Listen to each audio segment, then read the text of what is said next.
De la rígida mente de un emprendedor tecnológico a la flexibilidad de un estudiante y paciente de la psicología humanista. Un extenso y profundo viaje hacia la consciencia y lo aprendido por el camino. Esto es Hacia lo Psicosano. Hablemos de salud mental y lo vivido en terapia.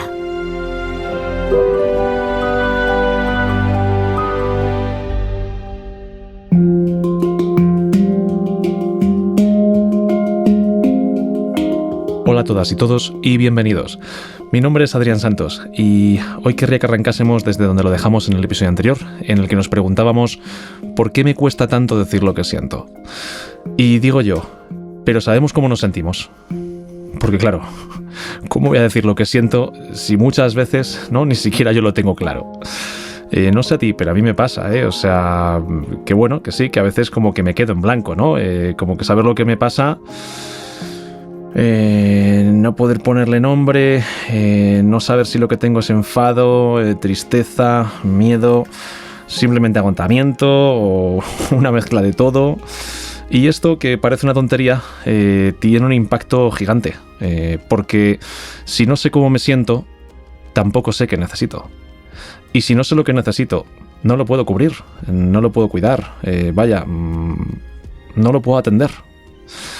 Y esa desconexión, con el tiempo, empieza a doler.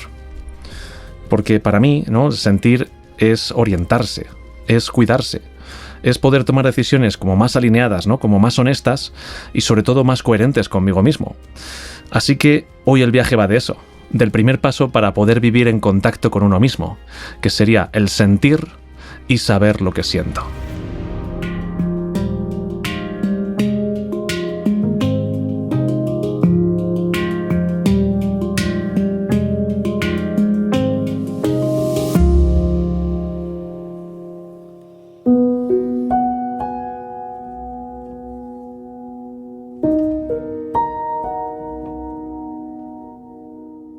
Y si te parece, antes de subir al tren de hoy, como siempre, te invito a que tomemos juntos un par de respiraciones.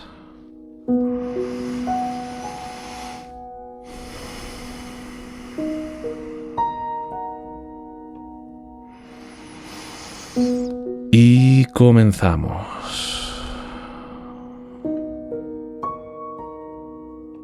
¿Te cuesta ponerle nombre a lo que sientes?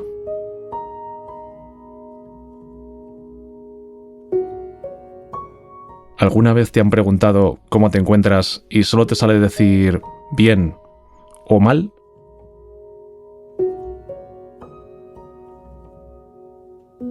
¿Has dicho alguna vez estoy raro sin saber muy bien por qué?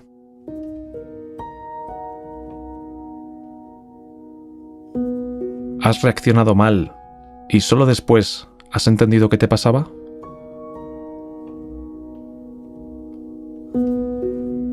¿Te has pillado diciendo es una tontería, no pasa nada, mientras por dentro algo te remueve?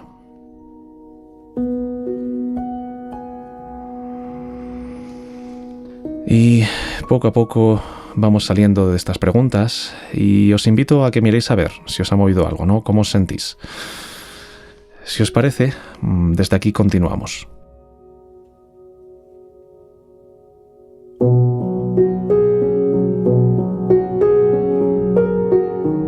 Entonces, una cosa, antes de nada, te invitaría a que echases un vistazo, si crees que lo necesitas, si no nada, a la parte más como de definición teórica de las emociones básicas, ¿vale? Porque es verdad que pensaba contártelas yo todas, pero es que nos iba a quedar un ladrillo de episodio importante.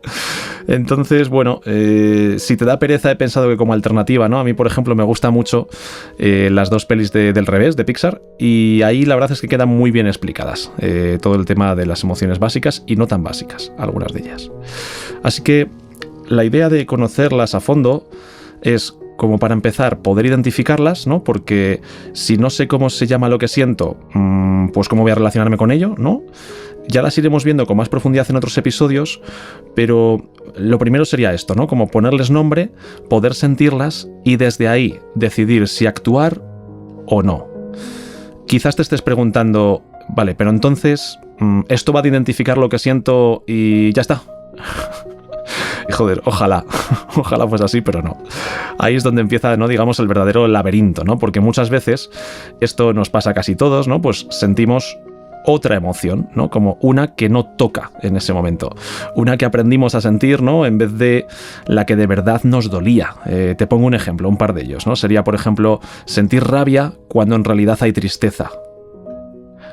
O no sentir nada, ¿no?, cuando en realidad algo nos está rompiendo por dentro. Y es ahí, en esos ajustes que hicimos para sobrevivir, lo que en Gestalt llamamos defensas, donde entra la psicología. Con ella, a mí me gusta llamarlo el camino de vuelta a encontrarte a ti mismo.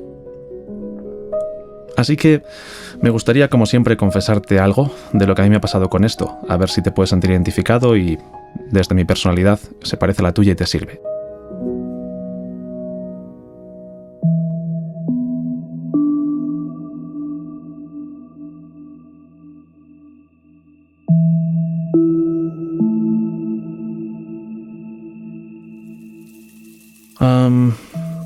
A mí algunas emociones me cuesta identificarlas y otras no tanto, ¿no? Por ejemplo, la alegría sí que la identifico con mucha facilidad y la rabia pues también, ¿no? De hecho, y aquí viene mi laberinto personal, yo he tapado y sigo tapando, aunque no quiera, con rabia muchas veces el miedo y, por ejemplo, el dolor, ¿no? El miedo en mi caso porque en mi familia, mi sistema familiar, bueno, básicamente simplificándolo, no existe. O sea, nadie lo ha expresado nunca. Y el dolor tampoco, ¿no? O sea, si alguien en mi familia como que lo pasa mal, ¿no? Lo habitual es que pues desvíe la atención, ¿no? O sea, pues como lo típico, por ejemplo, ¿no? Cuando vemos a un niño que se cae, ¿no? Y el padre o la madre enseguida les dice algo así como, venga, va, que eso no es nada, ¿no? Mira, que aquí tengo una piruleta, mira que, ¿no? Y de repente el niño como que corta el lloro casi en seco, ¿no? Y se pone a chupar una piruleta, ¿no? Bueno, pues ahí lo están desviando, ¿no? Así que, bueno, estas emociones a mí me cuesta mucho más sentirlas y reconocerlas, es verdad que salvo que sean como en intensidades muy altas, ¿no? Por ejemplo, en la muerte de algún familiar, ¿no? Que ahí sí que puedo conectar con el dolor, en este caso, ¿no? O con el miedo, sería, por ejemplo, si me acerco como, no sé, a un precipicio, un edificio muy, muy alto, ¿no? Pero tienen que ser como esos casos, ¿no? Como muy intensos. En el caso de la culpa, por ejemplo, a veces sí que logro conectar, pero es verdad que conecto muy poco, ¿no?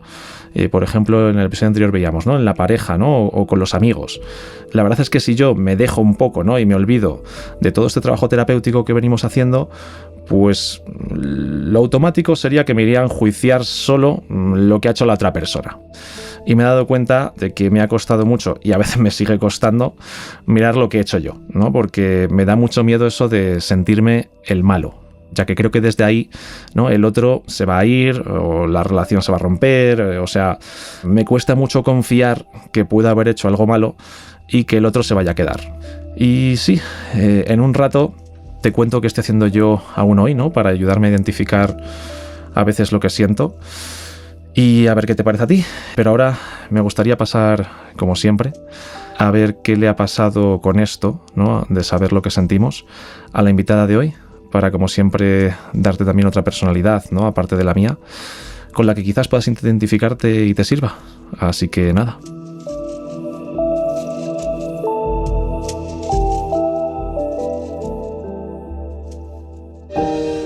Estás escuchando Hacia lo Psicosano.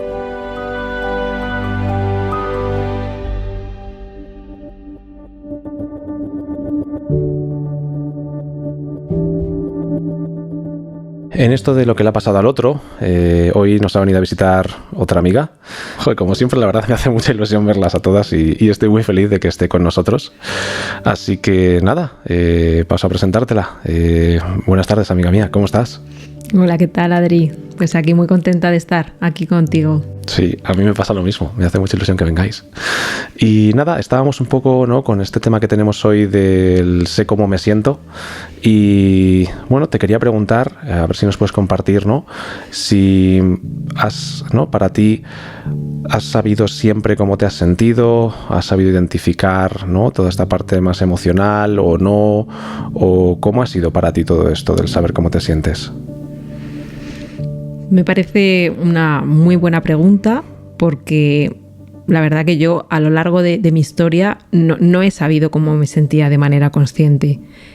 Hace pues igual 3 años hacia atrás sí que he empezado a identificar, ¿no?, qué es lo que me pasaba y sobre todo aprender a leer el cuerpo. Porque es el cuerpo donde se manifiesta la emoción, ¿no? Y antes pues me he convertido en una experta, como la mayoría de las personas que hay en este planeta, ¿no?, de tapar el síntoma, lo que me pasa, miro hacia otro lado y parece que pues tarde o temprano se me va a pasar. Entonces, bueno, es relativamente reciente lo que viene siendo identificar las emociones y ponerles nombre también. ¿Y antes cómo hacías? ¿Qué pasaba antes? Pues antes principalmente me pasaba por encima. Ok. Claro, hay algunas emociones que, como digo yo, escuecen más que otras. Por ejemplo, pues el miedo o la tristeza o la rabia. Entonces, esas emociones que nos cuesta más transitarlas, ¿no?, porque son, bueno, más desagradables, ¿no?, y al final forma parte de la adaptación, pero nos cuesta. Entonces, pues me bloqueaba.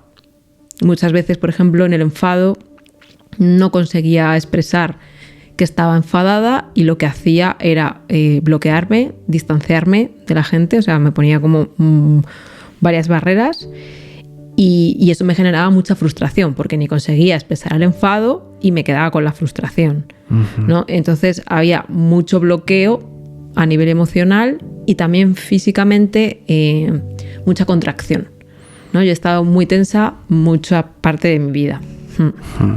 Porque, ¿qué ha pasado con el enfado, ¿no?, en tu sistema, en la familia o desde la infancia? ¿Se te permitía enfadarte o cómo era esto en tu casa? Sí, yo en mi sistema familiar, bueno, pues la comunicación era lo que era, no es que fuera una comunicación maravillosa. Entonces hacíamos lo que podíamos con lo que teníamos.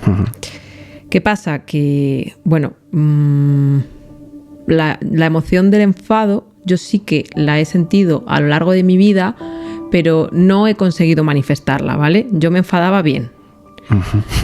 Me enfadaba, bueno, pues he asumido durante muchos años el rol de niña buena. Entonces, claro, como niña buena, enfadarse, pues ahí ya rompes un poco con el esquema, ¿no?, que tienen de ti. Entonces, pues como que me enfadaba y no conseguía expresar lo que necesitaba. Esto es nuevo, desde ahora. Y claro, y ahí me pasaba por encima, ¿no? Muchos dolores de cabeza, mucha tensión, incluso, bueno, ataques de ira hacia mí y a veces también hacia otras personas. Porque tienes alguna anécdota así que nos puedas contar o que quieras o te apetezca, ¿no? A lo mejor sobre el enfado, la rabia, o qué te ha pasado a ti de pequeña. No sé si se te ocurre algo o quieras compartir. Sí, yo hace poco me di cuenta, ¿no?, de la necesidad que tengo de sacar la rabia, pero de sacarla y de conseguir expresarla, ¿vale? Y es porque cuando yo era pequeña, pues convivía con mi hermano, que es mayor que yo, y bueno, pues cuando yo llegué al mundo le quité un lugar que para él, pues claro, él ocupaba todo el espacio familiar. Entonces, pues desde ahí yo creo que él me castigaba un poco, ¿vale? Me hacía de rabiar mucho, siempre estaba detrás de mí, tengo varias brechas en la cabeza porque me tiraba cosas y yo me caía al suelo. Entonces yo he aprendido como a estar muy a la defensiva con él. Y esto pues fue como acumulando tensión, acumulando rabia. Y hubo un día en el que pues yo tenía una muñeca que cuando le quitabas el chupete lloraba. Entonces mi hermano le quitó el chupete y la muñeca no paraba de llorar. Y yo me estaba poniendo muy nerviosa. Yo tendría 7 años, ¿eh? No te crees que tendría más. Entonces, pues mi hermano se la llevó y la cogió en lo alto y yo intentaba cogerla y no llegaba. Y no llegaba y yo notaba físicamente como el cabreo, ¿no? Como esto como un termómetro, ¿no? Que te va subiendo y ya lo notas en la garganta que es que ya no puedes más. Así que como no llegaba la muñeca, pues cogí y donde llegaba le mordí la barriga y desgarré. ¿no? En plan, mira, esta es la mía. Entonces, claro, mi hermano soltó la muñeca, se enfadó, yo me asusté porque noté la sangre y me asusté de lo que era capaz, ¿no? En plan, wow, ¿qué acaba de pasar? Y de alguna manera, claro, él se dio cuenta de que, ojo con la niña buena, ¿no? Que nunca ha roto un plato, que se sabe defender. Y con esto yo conectaba el otro día porque, aunque no lo parezca, yo tengo muy censurado el conflicto, porque internamente creo que se me va a ir de las manos. Y lo asocio con esa vez, ¿no? Que realmente un poco lo que ha salido también en este podcast, que son los ajustes creativos, ¿no? Que hice yo para sobrevivir, ¿no? Pues bloquearme, enfadarme y en ese momento defenderme. Y ahora, claro, conectar con esto implica pues desnudarme y hablar de la vulnerabilidad, de qué me pasa a mí con esto, ¿no? Y es algo pues relativamente nuevo. Que es que hay que prestar mucha atención al cuerpo porque el cuerpo es sutil y a la vez es burdo, ¿no? Es como, mira, es que si te duele la cabeza durante 24/7, pues seguramente te esté diciendo algo. Y yo la mandíbula tengo una tensión que todo el rato me dice cosas. Entonces, bueno, pues desde ahí creo que esa anécdota es bastante ilustrativa, ¿no? De tomar conciencia. Sí, sin duda, ¿no? Y si no te permitías o no te has permitido sacar esa rabia y ese enfado, ¿qué has hecho con todo eso? Muy buena pregunta. Bueno, pues por suerte yo tengo herramientas. A mí el arte me ha ayudado mucho. La expresión artística, ¿no? Desde el teatro hasta lo plástico. Entonces, desde ahí yo he podido canalizar. Canalizar, bueno, más que canalizar, expresar, ¿no? Expresar sin censura. Y, por supuesto, pues pedir ayuda. Pedir ayuda dentro de mi proceso terapéutico y desde ahí, pues buscar un lugar seguro donde poder expresar la rabia, ¿no? Y ver qué necesito. Porque más allá de la rabia, a veces me he dado cuenta que hay mucha tristeza. Hay mucha tristeza, pues porque por mi historia de vida, ¿no? Pues yo sentía ahí como un abandono, ¿no? De que no podían estar para mí. Entonces yo me enfadaba para no sentir la vulnerabilidad, la herida de un poquito de abandono, ¿no? Entonces es pues como el cuento de la rabia y la tristeza, ¿no? Que debajo de la rabia hay tristeza y debajo de la tristeza hay rabia y yo creo que se dan un poco de la mano. Puede haber más, ¿no? Puede haber frustración, impotencia, vergüenza. Sí.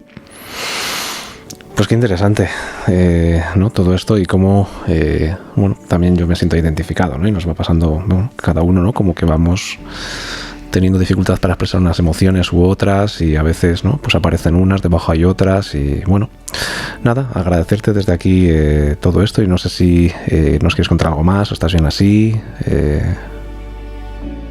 Por mi parte yo creo que estoy bien así. Nada, te agradezco mucho que hayas venido y sí, y también ¿no? darte las gracias por la generosidad de compartir ¿no? una historia tuya que en su momento pues supongo que sería también dura para ti. Y nada, aquí tienes las puertas de este podcast abiertas para cuando quieras y un placer, muchas gracias. Muchas gracias a ti. Un abrazo.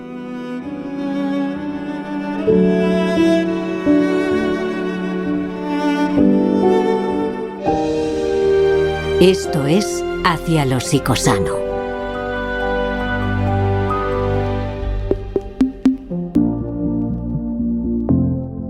Bueno, pues no sé a ti qué te ha parecido la entrevista, pero a mí la verdad es que muy potente. Así que desde aquí, como siempre, quiero dejarte los 3 apuntes teóricos para mí más relevantes de nuestro trayecto de hoy. Empezamos con ¿no? Volviendo al tema de hoy ¿pero de verdad sabemos cómo nos sentimos? Pues a veces la respuesta es que no, que no lo sabemos. Y no porque no queramos, sino porque no podemos. Y este sería nuestro punto 1, la desconexión emocional como estrategia de supervivencia. Esto en psicología y en el trabajo con trauma temprano, ¿no? Se conoce como desconexión emocional, ¿no? Que es una estrategia de supervivencia que empezamos a construir desde la infancia, ¿vale? Hoy sabemos científicamente, ¿no? Gracias a la neurociencia afectiva y a autores como Gabor Mate o Alan Score o Daniel Siegel, por ejemplo, ¿no? Que entre los 0 y los 3 años el sistema nervioso y el cerebro del niño aún están en desarrollo, ¿no? Y que en esta etapa somos pura emoción, puro cuerpo, pero no tenemos aún acceso a una lógica, ¿no? Como más adulta que nos permita interpretar lo que pasa. Así que si de pequeños sentimos que mostrar lo que sentíamos no agradaba a nuestros cuidadores, o incluso provocaba rechazo, o distancia, o enfado, o indiferencia, nuestra vivencia interna fue literalmente esta, que es, si me muestro cómo me siento, no me quieren. Y si no me quieren, me muero. Y no es una exageración, es la lógica emocional de un niño, ¿no? Y es así de simple. O me gusta mucho también esto como lo expresa Gabor Maté, ¿no? que es especialista en trauma, y dice que de niños tuvimos que elegir entre ser fieles a nuestro sentir o recibir amor. Y normalmente elegimos el amor. Básicamente porque lo necesitábamos para sobrevivir. Y el precio fue desconectarnos de lo que sentíamos. Y por eso hoy, ¿no? Como ya de adultos, a veces ni siquiera sabemos qué sentimos, porque llevamos bloqueándolo toda nuestra vida. El punto 2, que para mí viene derivado del anterior, ¿no? Que sería lo que en Gestalt se denomina el ajuste creativo, ¿no? Como una consecuencia adaptativa. Porque claro, sentir seguimos sintiendo, ¿vale? Porque somos seres emocionales. Así que, bueno, claro, ¿qué hicimos, no? Básicamente adaptarnos, es decir, sentir otra cosa, mostrar otra emoción, ¿no? Como reaccionar de otra manera. Como te decía, eso en Gestalt se llama ajuste creativo, que es una forma de adaptación emocional o de conducta, ¿no? Que construimos muchas veces en la infancia para protegernos de un entorno que no validaba nuestras emociones reales. Aunque en su día nos sirvió, ¿no? En la mayoría de los casos, para sobrevivir emocionalmente, es verdad que de adultos suele volverse como rígido, ¿no? Como un automatismo y usualmente incluso nos limita nuestra autenticidad.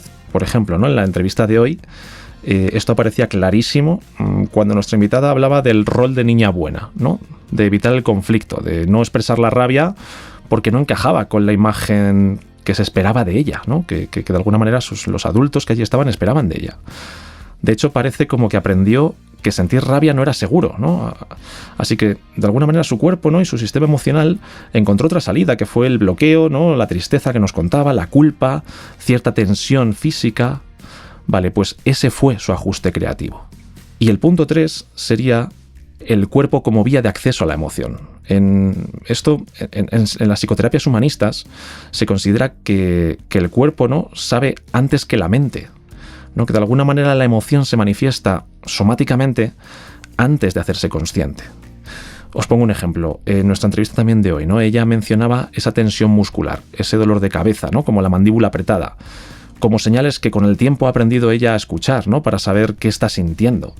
Y es que muchas veces no sabemos qué sentimos, pero el cuerpo sí que lo sabe. O sea, una opresión en el pecho, por ejemplo, ¿no? O un nudo en la garganta, la tensión en la mandíbula, ¿no? Si aprendemos a escuchar al cuerpo, a veces él nos lo cuenta mucho antes que nuestra mente.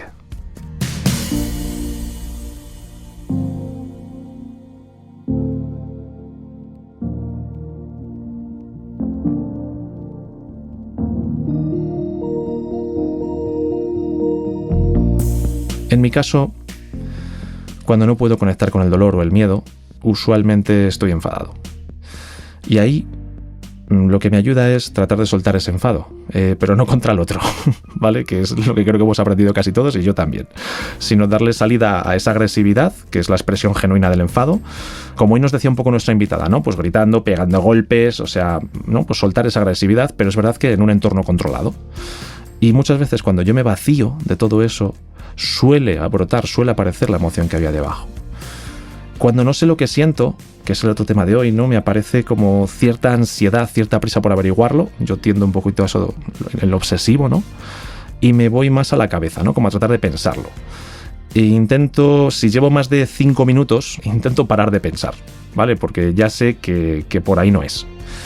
Que desde lo mental no lo voy a averiguar, ¿sabes? Y a veces es verdad que me cuesta mucho pararlo y sigo pensando, pero es verdad que cuando logro pararme, que es como fundamental para mí, o sea, poder pararme, a veces me pregunto ¿qué postura cogería mi cuerpo ahora? Y miro a ver, ¿no? Como esa postura, ¿a qué emoción corresponde? Y por último, otra cosa que me ayuda mucho es la música. A mí me ayuda mucho cuando no sé lo que siento, a veces, como última también herramienta, preguntarme ¿qué música me apetecería escuchar ahora?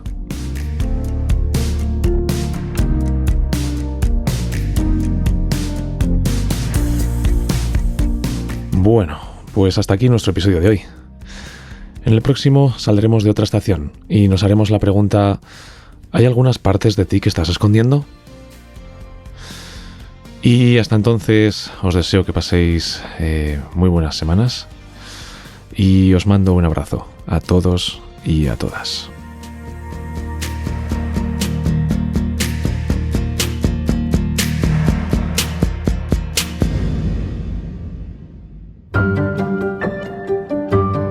Has escuchado Hacia lo psicosano con Adrián Santos.